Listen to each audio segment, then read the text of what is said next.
के दिग्विजय सिंह जी के लिए गलत है कि हमारी सरकार आएगी तो हम अच्छे अच्छे विकास करेंगे। आगर के अंदर कौन सा विकास किया है? गौशाला हमारी भी आज भी पेंटिंग में पड़ी, उसको भी बंद कर दिया। तो ये कांग्रेस वालों को दे रहे हैं, मिल रहा है, कांग्रेस वालों को मिल रहा है। आगर लाइव प्रेजेंट करते हैं सत्ता का संग्राम, पावर्ड बाय आरके हॉस्पिटल। आपका स्वास्थ्य हमारी प्राथमिकता। नमस्कार, आप देख रहे हैं आगर लाइव और सत्ता का संग्राम कार्यक्रम लेकर आज हम आंबादेव पहुँचे हैं, जो आगर विधानसभा में आता है। यहाँ हम आज आंबादेव में बीजेपी और कांग्रेस के स्थानीय नेता हमारे बीच मौजूद हैं, जहाँ पे जनता के सवालों का जवाब वो देंगे। विकास कितना हुआ गांव के अंदर, किन योजनाओं का लाभ मिला, इन सारी बातों पे हम चर्चा करेंगे। सबसे पहले हम यहीं से बात करेंगे। क्या नाम है आपका? मारू काही मोई मन नहीं बोला है, काही मतलब बना। अरे कोई भी चीज़ हो आपकी, जैसे आप 15 महीने की सरकार रही कमलनाथ जी, क्या फ़ायदा मिला आपको? काही फायदा म्हणजे मावण में गाड़ी बीमा ला के वो बैंक माफ कर दी 1 लाख रुपये। 1 लाख रुपए की माफ़ हुआ है। और बीजेपी शासन में कोई फ़ायदा? तो में बीमा मिल गया, इसमें बीमा, मतलब दोनों शासन में आपका काम हुआ है कुल मिला के। चलिए, आपसे बाद में सवाल करेंगे, हम उधर जाते हैं। आपका कोई कांग्रेस और बीजेपी को लेकर कोई सवाल? जी, तो कांग्रेस से कि बीजेपी से? आप तो सामूहिक पूछो। सामूहिक पूछ रहा हूँ मैं, किस कांग्रेस पार्टी से सवाल है या बीजेपी से? आपका कोई सवाल बताओ। हमारा सवाल तो है कि यहाँ कांग्रेस ने अच्छा काम किया। मतलब विधानसभा में कांग्रेस ने अच्छा काम किया है, बीजेपी ने कोई काम नहीं करा? किया भी कहाँ तो बताएंगे। अच्छा, मतलब किया ही नहीं है। हाँ, तो बताएंगे भी कहाँ से। तो क्या क्या कार्य किया, कोई कार्य बताएंगे? बढ़िया कार्य किया है। पे हमें देवस्थान पे लाइट के पैसे दिए विपिन जी ने, और जो भी समय पे काम आता हो किया। चलिए, रामलाल मालवीय जी ने अच्छा काम किया। मैं बीजेपी, आप कांग्रेस के हैं, मैं बीजेपी के जाता हूँ इधर, भारतीय जनता पार्टी से सवाल करता हूँ। यहाँ पे कांग्रेस ने विकास किया है, आपकी पार्टी के द्वारा इस गांव के अंदर कोई विकास नहीं किया गया। कोई उपलब्धि आपकी बताओ। हमारे 18 साल में इतनी सारी उपलब्धियां हैं जो कि शिवराज सिंह जी बने हुए हैं और आगे भी बने रहेंगे, क्योंकि हमारे यहाँ पे सामूहिक नेतृत्व में चुनाव लड़ा जा रहा है। इनके यहाँ पे तो गुटबाजी इतनी हो रही है, 15 महीने में सरकार गिरा दी, गुटबाजी के शिकार हुए हैं और अब भी एक दूसरे के पल्लू झाड़ने में लगे हुए हैं। हमारे यहाँ पे विकास की बात करें तो आप आगर से आए हुए हो, ये भी भारतीय जनता पार्टी की देन है। यहाँ पे 507 लाडली बहनाओं को जो रोजगार मिल रहा है, अपना लाडली बहनाओं को 1250 रुपये डल रहे हैं और आने वाली 10 तारीख को भी डल जाएंगे 1250 रुपये। ये विकास है। विकास की बात करें तो अभी जो पूरा रोड खंजर हो चुका था, कांग्रेस गवर्नमेंट ने बोला था उस टाइम पे कि हमारी सरकार आएगी तो हम अच्छे अच्छे विकास करेंगे। आगर के अंदर कौन सा विकास किया है? कलेक्ट्रेट कार्यालय, अस्पताल, जो बोलते हैं इन्होंने एक और मुद्दा चलाया, वो अपना छोटी छोटी बोरियां बांध के ले जा रहे हैं, बोल रहे हैं कि हमने कोरोना में सामान वितरण किया। सामान की ज़रूरत नहीं थी उस टाइम पे, मेडिसिन की ज़रूरत थी, जो कि मेडिसिन देने का काम भी भाजपा सरकार ने किया है और सिर्फ भारत में ही नहीं, विदेश में तक पहुंचाने का काम भाजपा सरकार ने किया है। भाजपा सरकार की तो इतनी सारी उपलब्धियां हैं। यही गाँव कोरोना काल के अंदर जहाँ विपिन जी का नाम आता है कि विपिन जी ने खूब सेवा की है जनता की, आप इस पर क्या कहेंगे? उनका आरोप है कि सब बीजेपी शासन में। मैं विपिन भैया को आज से 5 साल पहले से जानता हूँ, कम से कम 5-7 साल पहले से। वहाँ जो विपिन भैया ने जो कोरोना के टाइम में कोई भी आगर का नेता, ना तो बीजेपी का ना कोई दूसरा नेता, कोई भी खड़ा न था। उस भैया मैं खुद गया, भैया 2 केस ऐसे हुए, वो अपने कमल शर्मा या उसकी मम्मी को लेके गया था मैं। उस पर मैंने भैया को फ़ोन लगा, भैया ऑक्सीजन की ज़रूरत है अस्पताल में, अस्पताल वाले मना कर रहे हैं कि ऑक्सीजन नहीं है। भैया तुरंत मेरा फ़ोन उठाया, भैया डायरेक्ट वहाँ पे आए, भैया ने ऑक्सीजन की ज़रूरत कराई, वो डायरेक्ट एडमिट कराए। और भैया एक में जबकि उनके घर से परिवार से मम्मी पापा सब इंदौर खड़े थे, उसके बाद वो आए, उन्होंने ऑक्सीजन की व्यवस्था करवाई और 1 महीने से वो बंदा वहाँ पे अस्पताल में खड़ा था। और हमारे गाँव की बोल दूँ, हमारे आंबादेव में 24 साल से सब ग्रेड कर रहे थे। उसके बाद विपिन भैया ने ग्रेड दिलवाया। उसके बाद देव मंदिर में 2 लाख का निर्माण लाइट के लिए किया। उसके बाद मारू बल्डिया रोड, ये अभी भी पेंटिंग में पड़ा है, सरकार गिरी, मारू बल्डिया रोड को बंद कर दिया। उसके बाद गौशाला हमारी अभी भी पेंटिंग में पड़ी। गौशाला अगर पूछ लो गांव वाले से, गौशाला हमारी भी आज भी पेंटिंग में पड़ी, उसको भी बंद कर दिया। सरकार जैसे गिरी तो हमारी गौशाला बंद हो गई। फिर आपके पास गौशाला का मुद्दा आया है, यहाँ गौशाला जो है पेंडिंग पड़ी हुई है, कार्य नहीं हुआ है। मैं कांग्रेस प्रवक्ता का एक करके ना सवाल का उत्तर देना चाहूँगा। उन्होंने सबसे पहले तो कोरोना काल की बोला है। कोरोना काल में ना कि सिर्फ हमारे भाजपा के जिला अध्यक्ष आदरणीय गोविंद सिंह जी बरखेड़ी साहब, हमारे क्षेत्रीय सांसद आदरणीय महेंद्र सिंह जी सोलंकी साहब इतने सजग रहे, एक एक पल पल की जानकारी इनका सिर्फ एक काम है, सिर्फ और सिर्फ आरोप और प्रति आरोप लगाना, कथनी और करनी में बिल्कुल कांग्रेस का इतना ज़्यादा भ्रष्टाचार हो रहा है, जिनमें कि 15 महीने में इन्होंने जो कर्जा माफ़ी की बोल रहा हूँ, सबसे पहले ये लिस्ट लेके घूमते हैं, आज वो इनके प्रवक्ता नहीं आए, नहीं तो लिस्ट लेके भी आते थे। सिर्फ ये हमारे ऊंटवाल जी जिंदे थे तो लाख के थे, मरने के बाद में 1.25 लाख के हो गए, क्योंकि उनको मरने के बाद में यहाँ पे 2-2 लाख रुपए के लगभग का जो कर्जा माफ़ हुआ था, नहीं तो कि मध्य प्रदेश में कहीं पे भी कर्जा माफ़ नहीं हुआ है। कोरोना काल में सांसद जी ने सिर्फ इस क्षेत्र के लोगों को देवास तक पहुंचाया और देवास में जाके भी यहाँ के लोगों का इलाज हुआ है, ना कि कोरोना काल में किसी ने कोई सेवा दी। ऑक्सीजन सिलेंडर की बात करते हैं, विपिन जी बार बार बोलते थे कि अब मैं ऑक्सीजन लेके आया, मैं ऑक्सीजन लेके आया। उनको यहाँ के कलेक्टर साहब उस टाइम पे उन्होंने ऑक्सीजन सिलेंडर की एक गाड़ी दी थी कि जाओ आप ऑक्सीजन कर रहे हो, आप खुद इंदौर के हो, इंदौर से गाड़ी भर के लेके आओ। गाड़ी लेके गए, 3 दिन तक लेकिन जो भी न्यूज़ लगती थी उस समय के जो समाचार है उसमें तो विपिन जी ऑक्सीजन सिलेंडर के साथ में दिखे थे। ऑक्सीजन अवेलेबल भाजपा सरकार करवाती है, ना कि उठा के मैं अगर आपने गोडाउन वगैरह रखा है, भाजपा सरकार ने अपने यूरिया की डिमांड कर रहे हैं, यूरिया की कहीं पे भी डिमांड नहीं है, सबको यूरिया प्राप्त मात्रा में अवेलेबल। ऐसे ही सिलेंडर भाजपा सरकार लेके आई थी, भाजपा सरकार के सिलेंडर थे, उन्होंने उठा के दे दिए। इससे ये नहीं सिद्ध होता कि भाजपा के सिलेंडर उठा के दे दिए। आप इधर आइए, ये जो बात कर रहे हैं, ये जो बात करें, मेरे गाँव में 72 किसानों का कर्जा माफ हुआ है, 72 लोगों का कर्जा ऑलरेडी माफ, मेरे खुद का हुआ 1,85,000 रुपया माफ हुआ। और यहाँ पे ऐसे खड़े 1,40,000 आपके हुए ना, ये मेरे गांव में 72 लोगों का कर्जा माफ हुआ है। कर्जा माफ हुआ है, मैं इधर आता हूँ। कर्जा माफ हुआ है, कर्जा माफ, हमारा कर्जा माफ नहीं हुआ है। कि ऊंटवाल को मरने के बाद, ऊंटवाल तो बाद में मरा भाई, 1.5 साल पहले ऊंटवाल 2.5 साल बाद मरा, 1.5 साल पहले हमारे गांव का कर्जा माफ हो गया था। तो फिर ये कहा, ये 1.5 साल पहले कर्जा माफ हो गया था, 1.5 साल पहले कर्जा माफ हो गया था। भाई साहब कह रहे थे कि हमारे फायदे नहीं हुआ, उनका तालाब से ज़मीन पी रही है, तो 5 लाख एक तालाब बना हुआ है और 12 लाख एक तालाब बना हुआ है, उसमें ज़मीन पी रहे थे, उसका क्या फायदा नहीं हुआ वो कह रहे थे। शासन में हुआ है या बीजेपी शासन में हुआ है? बीजेपी शासन तालाब बनाया, उसी से सिंचाई हो रही है, तो फायदा आप बता रहे हैं कि उससे फायदा उनका हो रहा है, वो कह रहे फायदा नहीं हो रहा है। चलिए, ये एक चीज़ आई है फिर निकल के, है ना, तो ये क्या फायदा? कांग्रेस ने कभी तालाब नहीं बनाया क्या? बीजेपी वालों के उनका कहना है तालाब बना है और उससे आपकी सिंचाई हो रही है। उनने भी कुछ करा है, निर्माण है, आप आपकी गिनती बता रहे हैं कि हमने इतना तो सरकार ने किया, इनने हमने किया भी क्या उसमें? भाई किया तो सरकार ने किया। अभी 1200 रुपए कांग्रेस वाले दे रहे हैं कि बीजेपी वाले दे रहे हैं? दे तो बीजेपी रहे, दे तो कांग्रेस वाले को भी दे रहे हैं। 1200 कौन से? ये अभी ये लाडली बहनों वाले तो ये कांग्रेस वाले को दे रहे हैं, मिल रहा है, कांग्रेस वालों को मिल रहा है। आप जाकर के एक बार पूछिए कि कांग्रेस वालों ने 25 वकीलों को उसके विपक्ष में क्यों खड़ा किया गया। वहाँ तो राम मंदिर बन रहा था ना, वो तो पूरे राष्ट्र की संपत्ति थी, वो तो पूरे राष्ट्र को मानने वाले राम, हर एक व्यक्ति के जन के अंदर यहाँ पर राम बसे हुए थे। उस राम मंदिर बनाने के लिए वहाँ पर 25 वकीलों को क्यों खड़ा किया गया? चलिए, एक ये भी आया है सवाल निकल के कि आपके द्वारा वकील खड़े मैं पूछता हूँ, यहाँ पे बात अगर विधानसभा की हो रही है, मध्य प्रदेश की हो रही है, पूरा भारत की बात तो भारत की बात नहीं आ रही है, लेकिन एक मुद्दा निकल के आया है, आंबादेव का मुद्दा है। तो आंबादेव के लिए मैं जो बोल रहा हूँ, आंबादेव के लिए जो मैं बोल रहा हूँ, वो जो बातें हैं, वो मैंने जो बोली, फिर मैंने वो जो करवाया, वो सबसे सच्ची बात है। और जो मैंने बोला उसमें अगर झूठ हो, 1% भी अगर झूठ हो, तो ये बात। और जो अपने मुद्दा यहाँ पे हो रहा है सब में, निर्माण को लेकर जिस कांग्रेस ने जो करवाया, निर्माण के लेकर मैंने बोल रहा है, वो लाइट कराई, ग्रेड करवाई, गौशाला हमारे यहाँ मंजूर करवाई। उसके बाद हमने यहाँ पे भी आए, सब बैठे थे। कर्जा कितने लोगों का माफ हुआ? लोगों का माफ हुआ अपने 72 किसानों का कर्जा माफ हुआ है यहाँ पे। आप यहीं से हैं क्या? कर्जा माफ हुआ है? कितने का हुआ है? 80,000। आपका कर्जा माफ हुआ है? कितने का हुआ है? 1 लाख। 1 लाख का कर्जा माफ आपका हुआ है? आपका भी हुआ कर्जा माफ? कर्जा माफ हुआ? चलिए, ये यहाँ कर्जा माफ हुआ है, कुल मिला के फसल का कर्जा माफ हुआ है, और आप कह रहे हैं कि ये कुछ जो बातें आ रही है सामने निकल के कि इसका कर्जा माफ नहीं हुआ है हमारे पास में। यहाँ जो किसान लोग हैं बाकी नहीं, मैं बता रहा हूँ, मैंने कम से कम 5-7 किसानों से बात की है ना। अब आप बता रहे हो नहीं हुआ है, आपका बताइए कितने का था? मैं 2 लाख का कर्जा था। 2 लाख का कर्जा था, इनका माफ नहीं हुआ है ना। तो 2 लाख तक का कर्जा क्या कांग्रेस माफ नहीं करती है? 2 लाख का हुआ हमारे। आप उन्होंने क्या बोला किसानों ने कि वो कहना ना 2 लाख का मेरा था, मेरा माफ नहीं हुआ जी। ये मुद्दा है, जैसे सरकार गिरी, जो सरकार गिरी 2 लाख से ऊपर था, 2 लाख से ऊपर होगा। 2 लाख तक का कर्जा से हमारी घोषणा ये थी कि 2 लाख तक का होगा तो करेंगे, 2 लाख से ₹1 भी ऊपर होगा तो नहीं करेंगे, और फलानी तारीख से होंगे तो करेंगे। उनके ऊपर डिफाल्टर होंगे या कहीं ना कहीं उनकी त्रुटियां होगी। भाई कानून कुल मिला के डिफाल्टर होंगे इसीलिए माफ नहीं 2 हुआ। लाख से ऊपर होंगे, ये उनको मालूम है। मतलब 2 लाख से ऊपर वाले का कर्जा माफ मेरी नहीं 2 हुआ। केसेस ही थी, तो एक 50,000 में थी, माफ हो गई, 1,90,000 की थी, माफ हो गई।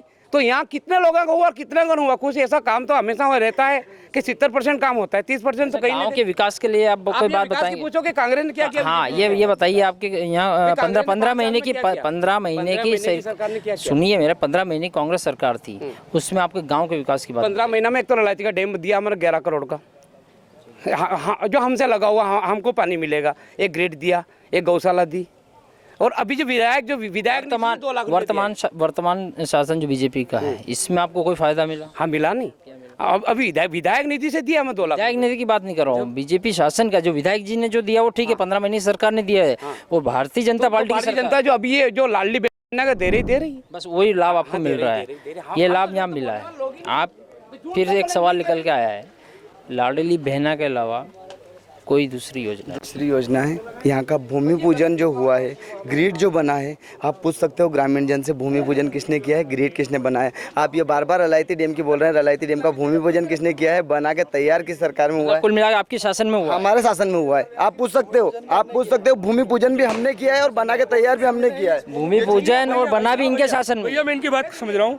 आगर में हॉस्पिटल बना था, ठीक है, मंजूर बीजेपी ने करा था, उद्घाटन किसने किया था? कांग्रेस सरकार ने उस टाइम पे। उस बाद अब जैसे मंजूर शिलान्यास विपिन भैया करके गए थे, वो डैम विपिन भैया ने बनाए, कांग्रेस सरकार ने बनाए, अब इनकी सरकार बदली, इन्होंने शिलान्यास कर दिया, तो मंजूर करा वो निर्माण आपका, निर्माण विपिन भैया ने करा, निर्माण आपका, और वो निर्माण पत्थर लगाने का काम इनका है, पत्थर लगाने का काम इनका है, वो बाद में वो निर्माण उनका है, पत्थर लगाने का काम आपका है। चैनल के माध्यम से आप स्थानीय जन जो खड़े हैं, सुनिए, ये मेरे कहना, इस गांव को लाभ मिल रहा है किसी माध्यम से, उसी की बात चल रही है, मैं उसी मुद्दे पे बात कर रहा हूँ। ग्रामीण जन, ये आपके कांग्रेस के प्रवक्ता बीजेपी के हैं, मैं इनका सवाल आपको, और उधर से निकल के पानी की बात आई, मैं आपके पास आया हूँ, तो उसका जवाब आप दीजिए। मैं वही बोल रहा हूँ, जो ग्रिड का भूमि पूजन, अच्छा भूमि पूजन जब होता है उससे पहले क्या बन के तैयार हो जाता है? भूमि पूजन की बोल रहा हूँ। भूमि पूजन जब होता है तो बन के तैयार तो नहीं हुआ। भूमि पूजन भी भाजपा के लोगों ने किया है, उसके बाद में उसका उद्घाटन भी भाजपा के लोगों ने किया है। भूमि पूजन स्वीकृत करना नहीं, भूमि पूजन करके तैयार करके उसको चालू करना, लागू करना, यह भाजपा ने किया है। यहाँ नाले में अभी 7 डैम बने हुए नाले में है, 7 स्टाफ डैम बने हुए नाले में भी। ये किसकी देन थी? ये बीजेपी की देन है, ये तो बीजेपी पंचायत तो नहीं, बीजेपी की देन है ये 7 डैम। तब जब फसल का दाम कम हुआ है, इनसे फसल का दाम कम हुआ। हाँ, तो इनसे ही पूछो आप। आपसे ही पूछ रहा हूँ, फसल का दाम कम हुआ। वो पहले कांग्रेस शासन में 6,000 के सोयाबीन बेचे हमने कमलनाथ सरकार में, और आज वो सोयाबीन 4,000 ही बेच रहे। मैं फिर आपके पास आता हूँ, बीजेपी शासन में अभी की बात कर रहा हूँ, फसल के दाम कम है, और कांग्रेस शासन में ये फसल के जो दाम होते हैं, ये राज्य सरकार का काम नहीं है। अभी हमारे पास कांग्रेस की सरकार है, कोई राजस्थान में, तो वहाँ कोई 6,000 की सोयाबीन नहीं बिक रही। ये तो केवल अफवाह करना, क्या ये वहाँ डग में हमारे कांग्रेस की सरकार है, तो वहाँ 6,000 की सोयाबीन थोड़ी है। ये प्रदेश लेवल का काम नहीं है। मैं यहाँ की एमपी की बात केंद्र का काम है। मैं यहाँ मध्य प्रदेश की बात, मध्य प्रदेश का तो ये तो भाव राव तो देखो छूट वूट चलता रहता है। गए साल बीजेपी में हमने अभी 2600 के भाव की बात आपके उसमें है, उसने कहा कि 2600 का हम लेंगे, हमारी सरकार बनेगी तो 2600 का लेंगे। लेकिन उनका कहना है कि 3,000 की कह रहे हो, 3,000 की बात आई थी यहाँ पे, जीतू जो अपने लिखित में बताएंगे 2600 का। लिखित में नहीं, यहाँ एक सभा हुई थी उसके दौरान वो हमारे पास होगा नहीं, वो 2600 का गेहूं का जो हमारे पास लिखित में होगा कांग्रेस वाले पे। तो 3,000 रुपए की बात जीतू पटवारी मुंह से तो कोई भी कुछ भी बोल सकता है। हाँ, ये वो बोल रहे हैं, इसका सबूत लाके देखो 3,000 कब बोला था, बताइए आप। विधानसभा सत्र चल रहा था, वहाँ पे इनके पूर्व पटारी शिक्षा मंत्री जी जीतू जी खुद गेहूँ की बोरी उठाते हैं और वहाँ पे बोलते हैं कि इनका किसानों की ये हालत है, इन गेहूं की वजह से पूरा प्रदेश चल रहा है और इनकी रेट 3,000 रुपये होनी चाहिए। जब ये मैनिफेस्टो जारी करते हैं तो 2,600 रुपये बोलते हैं। नहीं, इनको अगर विश्वास नहीं हो तो विधानसभा सत्र का एक वीडियो निकाल के ये खुद देख ले कि उन्होंने 3,000 की बोला या नहीं बोला। कुल मिला के इन्होंने कोई आगर जिले के लिए कोई विकास वाली बात नहीं की। आगर जिले के लिए जो जितना हमारा 15 महीना में जो हमारे 1.5 साल में जो विपिन वानखेड़े ने किया, वो शायद कोई विधायक ने किया, किसी ने नहीं। ऊंटवाल जी तो 4 लेन पे गए और रेल की पटरियां भी उखाड़ दी। देखो, ऊंटवाल जी दिवंगत आत्मा हैं, लेकिन वास्तव में उन्होंने अगर विकास की बात करें तो इस सागर के अंदर जो विकास करना चाहिए था, और उनको दिन भर उनके साथ में मैं रहा हूँ, उनके दिन भर एक चर्चा है, उनके दिल में एक जज्बा था, वो चाहते थे कि इस आगर का मैं चहुमुखी विकास करूँ। लेकिन कहीं ना कहीं वो एमएलए बने, उसके बाद में एमपी बन गए, एमपी सांसद बनने के बाद में आपको पता है सांसद का क्षेत्र बड़ा होता है, नहीं कर पाए। जैसे ही वो विधायक बने, उनकी इच्छा थी कि इसका चहुमुखी विकास होगा। 4 लाइन की बात कर रहे हैं, 4 लाइन उन्होंने ही स्वीकृत कराया था, कोशिश करके स्वीकृत भी हो चुका था 4 लाइन, लेकिन आपको बताया आपके चैनल में आई होगी, पर्यावरण के माध्यम से जो एनओसीआर नहीं मिली, उस वजह से उस रोड का टर्न देना पड़ा। लेकिन मेगा हाईवे जैसे ही वो रोड गया, तुरंत भाजपा सरकार ने एक्शन लिया, सीएम साहब ने और नितिन गडकरी जी ने, और मेगा हाईवे निकालने का काम किया है, तो भाजपा सरकार ने किया है। मैं आपके चैनल के माध्यम से और श्रीमान कांग्रेस जी प्रवक्ता से बोलना चाहूँगा मैं कि आप यहाँ के विधानसभा में 2,28,000 मतदाता है, 2,28,000 मतदाताओं ने कोई किसी ने तो मत किया होगा, मत करके यहाँ से विधानसभा सदस्य जो चुन के गए थे माननीय विपिन वानखेड़े जी, आप इनसे पूछिए विधानसभा सत्र में कितनी बार उन्होंने आगर के विकास के लिए आवाज़ उठाई। मेगा हाईवे की देन इनकी है। विधानसभा सत्र में आपके विधायक ने कोई ऐसा क्वेश्चन नहीं लगाया जो इस विकास की बात हो? जी ये सरासर झूठ है, ये बात सरासर झूठ है। उसने कम से कम सवाल उठाए, कम से कम 10 बार तो जेल जा चुका है विधायक, और क्या जाएगा? किसानों के हित के लिए गया, काम करने के लिए गया, 10 बार अभी भी उस किसानों के हित के लिए बोला। बीमा नहीं हमारी, अब की बार इसमें 83 करोड़ का प्रीमियम बीमा कटा। कितना कटा? 83 करोड़। और बीमा कितना आया? 5 करोड़। तो फिर बीमे के पैसे गए कहाँ? सरकार में बीमे के पैसे गए कहाँ? भ्रष्टाचार हुआ तो हुआ ना, पूछ लो। 83 करोड़ का बीमे पेंडिंग कटी हमारी, और 5 करोड़ बीमा आया अगर में, तो फिर गया कहाँ बीमा? फिर बताए ना कि बीमा वहां पे गया। इससे पहले 63 करोड़ का घटा था और 7.5 करोड़ बीमा आया, फिर वो पैसे गए कहाँ? कुल मिला के तो फिर विपिन बिहार ने किसानों को बीमा पर्याप्त नहीं मिला। 83 करोड़ का जो मिलना था वो बीमा नहीं मिला। आप इसमें से कोई बीमे के संबंध में बात, किसको नहीं मिला बीमा? बीमा तो सर जैसे अभी जो वर्तमान में मिला था, अभी जो बाद वाला जो बीमा नहीं मिला, पहले जरूर मिला था। और सबसे बात तो ज़रूरी ये है कि हमको ना तो बीमा चाहिए, ना मुआवजा चाहिए, ना कर्ज माफ़ी चाहिए। सबसे मेन हमको फसल का रेट चाहिए। भाई फसल का अगर रेट मिलेगा तो ना तो हम हाथ फैलाएंगे किसी के आगे, ना तो कर्ज माफ़ी चाहिए हमको, ना बीमा चाहिए, कुछ नहीं चाहिए हमको, सिर्फ फसल का रेट चाहिए। किस शासन से आप मांग करते हैं इस बारे में? कांग्रेस, बीजेपी? भाई बीजेपी थी, बीजेपी से करेंगे, कांग्रेस रहेगी तो कांग्रेस से करेंगे। बाकी हमारा जो एक ही निवेदन है कि जो महंगाई सबकी बढ़ रही, खाद की बढ़ रही या अन्य कोई भी चीज़ लेते हो, हर चीज़ की जैसे महंगाई बढ़ रही, तो साथ में काश्तकार का भी रेट बढ़ना चाहिए, फसल का रेट बढ़ना चाहिए। कुल मिला के ये दोनों से मांग है, देख भारतीय जनता पार्टी से और कांग्रेस से, कि फसल का दाम बढ़ना चाहिए। फसल की दाम वाली बात आई, अभी आप बता रहे थे कि 2600 रुपये वाली बात आई थी, पर वो कह रहे हैं कि दाम बढ़ना चाहिए, बीमा की कोई ज़रूरत नहीं है। हाँ, तो मैं उनकी बात से सहमत हूँ कि फसल की बात सरकार, किसान को क्या चाहिए? फसल की भाव ज़्यादा सबसे तो मेन। किसान के पास है क्या? किसान के पास है क्या? और जो कांग्रेस सरकार में हमें जो भाव, जो चीज़ें जो कम रेट में, जो अपन खरीदते हैं वो चीज़ें मिलती है कम रेट में। जैसे आपने यूरिया भी देखा होगा, डीएपी भी देखा होगा, किसान की सबसे ज़्यादा ज़रूरत पड़ती है, और हमारे भाव फसल के भाव दाम ज़्यादा मिलते हैं और उनके भाव हमें कम मिलते हैं कांग्रेस सरकार में। और जैसे बीजेपी सरकार आए, उन चीज़ों के भाव बढ़ जाते हैं और हमारे भाव कम हो जाते हैं। तो ऐसा क्यों? ऐसा क्यों होता है कि जब खाद के भाव अधिक हो जाते हैं इस समय, जब किसान को ज़रूरत लगती है, और फिर बाद में इसको स्टॉक करके रखना पड़ता है और फसल के दाम कम हो जाते हैं, आखिर क्यों? तो यही तो मैं आपसे पूछ रहा हूँ, ऐसा क्यों होता है? ये हम बीजेपी सरकार से पूछना, बीजेपी सरकार से भी ये निकल के आया है कि आखिर ऐसा क्यों होता है कि इस समय जब किसान को ज़रूरत लगती है तब खाद के भाव बढ़ जाते हैं? ऐसा कुछ नहीं है। जो हमारे गोडाउन है, जो रेट है सरकार का, वो जो बनाया जाता है उतना ही रेट में दिया जाता है, ना कि ज़्यादा। वो क्या है कि किसी मैं जाता हूँ किसान के पास, पूछता हूँ, यूरिया की बात अभी खाद की आ रही है ना, दाम बढ़े हुए हैं, इससे मतलब बीजेपी शासन है वर्तमान में भी, ठीक है, कांग्रेस की 15 महीने सरकार रही। क्या लगा आपको खाद के बारे में? खाद तो कांग्रेस रही, तो भी चेक द्वारा बैंक से सोसाइटी सप्लाई हो रहा था, और आज भी सप्लाई हो रहा है बैंक से। भाव की बात कर, और हम कल भी लाए सूचने जाके, खाद आगर में नहीं मिला था। अच्छा, आगर में खाद नहीं मिला तो हम वहाँ चले गए, वहाँ से लेके आ गए। वहाँ से खाद आपको मिल रहा है? मिल रहा है अधिक रेट में, कम रेट रेट तो वही है फिक्स रेट, तो जो 200 सरकारी रेट में मिल रहा है ना, सरकारी रेट में। अलग से ब्लैक मेलिंग वाला मामला नहीं? तो फिर ब्लैक में मिले हो तो वहाँ से अधिक रेट में तो नहीं है। अरे हम ब्लैक में लग गए नहीं लेने। चलिए आप बताइए खाद के बारे में। खाद तो देखो, अभी जो देखा जाए वास्तविक में, तो किसानों को तो पहले ही से बोल देते कि आपके घर पे रख लें। अगर कोई जागरूक किसान हो तो उस घर पे भी रख लेते हैं, और जागरूक नहीं है तो फिर क्या करे? वो कोई सरकार तो नहीं देती है। यदि कोई पंगत हो रही है और आप आकर के बैठ गए तो जिमाने वाले तो हैं, अगर जीमने वाले ही नहीं है तो क्या करें। लेकिन सच झूठ की जो बोल रहे हैं, दिग्विजय सिंह जी ने जो मुख्यमंत्री जी थे उस वक्त का समय देखो और आज का समय देखो तो ज़मीन आसमान का समय है। क्योंकि किसानों को यहाँ पर और तो और पर 2 करोड़ का रोजाना डीजल जाता था। आसपास में आवाज़ ध्वनि प्रदूषण भी होती थी, वायु प्रदूषण भी होती थी पंप से। आज वो बिल्कुल ख़त्म हो गई है क्योंकि लाइट ही लाइट है, मतलब बिजली पर्याप्त मिल रही है। पर्याप्त मात्रा में मिल रही है। और शिवराज सिंह जी ने जो डिप्पी दी, आपको भी दी, मुझे भी दी, ऐसे हर एक को देखो खा करके यदि झूठ बोलना तो समझ लो कि वो कई खानदानी में अंतर है। तो वास्तविक जो देखा जाए, हाँ नी मामा से काना मामा भी ठीक है कुछ देखा जाए तो, पर आज दिग्विजय सिंह जी जब वीडियो वायरल हुआ है कि ये गाय माता कहाँ अपने जो मुँह में लोल ले लेती है, ये गाय माता नहीं है और इसका मांस खाने में कोई एतराज़ नहीं है, कोई खराबी नहीं है, ये बहुत गलत है।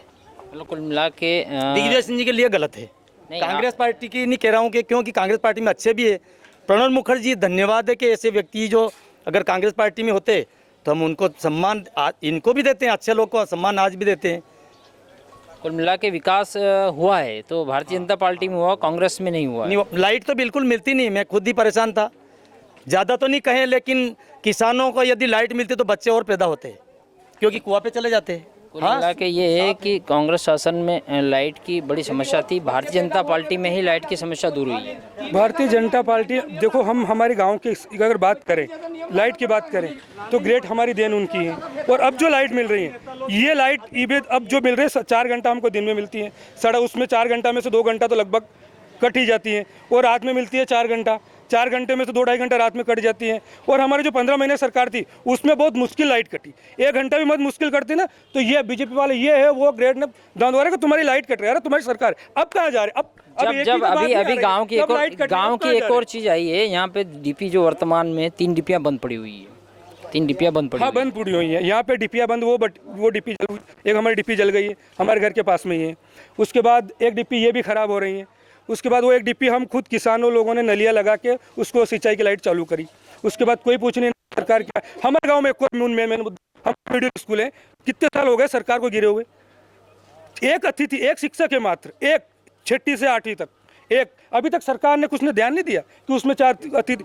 कोई आवेदन नहीं हुआ क्या? हुआ होगा, बीजेपी की सरकार, हम कुछ बोलने जाते हैं। मैंने खुद कलेक्टर साहब के वहाँ पे गया, वहाँ पे बोला तो उन्होंने बोला हाँ देखेंगे। उसके बाद सरकार बीजेपी की, किसी ने प्रश्न भी नहीं उठाया। बोलने जाते हमारा काम होता ही नहीं, कोई अधिकारी नहीं सुनते, तो फिर कैसे बात करें। मतलब भारतीय जनता पार्टी सरकार में अधिकारी नहीं सुनते हैं और शिक्षा का स्तर यहाँ जो है वो बदतर है। शिक्षा का स्तर जो स्थानीय हमारे भाई साहब खड़े, भाई साहब से जवाब लीजिए। जो शिक्षा का स्तर स्थानीय से सबसे पहले शिक्षा के स्तर के बारे में आप क्या बताएं? शिक्षा के स्तर के बारे में हम बताना चाहेंगे सर कि किसी भी गांव में आपने देखा होगा कि 1 किलोमीटर के दायरे में 2 हाई स्कूल नहीं है, लेकिन अंबादेव में 2 हाई स्कूल, एक हाई स्कूल अंबादेव में है और एक अपने गंगापुर में भी है। तो इस बात को देखें हम तो कितनी बड़ी बात है। फिर दूसरी बात अगर देखी जाए तो एक छोटा सा गांव है, उसके बावजूद भी ग्रिड है यहाँ पर, है ना। तो शिक्षा के स्तर में यहाँ पर उन्नति कर रहे हैं बच्चे। और पास में एक महर्षि दयानंद ज्ञान मंदिर भी है, वहाँ से भी बच्चे पढ़ रहे हैं। वहाँ से भी अच्छी प्रकार से बच्चे पढ़ करके बहुत सारे सेना में भी गए हैं, बहुत सारे जॉब में भी लगे हैं। इस प्रकार से अपने अपने कार्य स्तर पर अपना कार्य कर रहे हैं। चलिए, ये आज सत्ता का संग्राम कार्यक्रम लेकर हम आंबादेव पहुंचे थे, जहां स्थानीय कांग्रेस और बीजेपी के नेताओं से हमने ग्रामीणों की जो समस्या थी उसको सामने लेकर आए हैं। कई मुद्दों पर हमने चर्चा की है। आगे भी हमारे साथ बने रहे और देखते रहे आगे। धन्यवाद।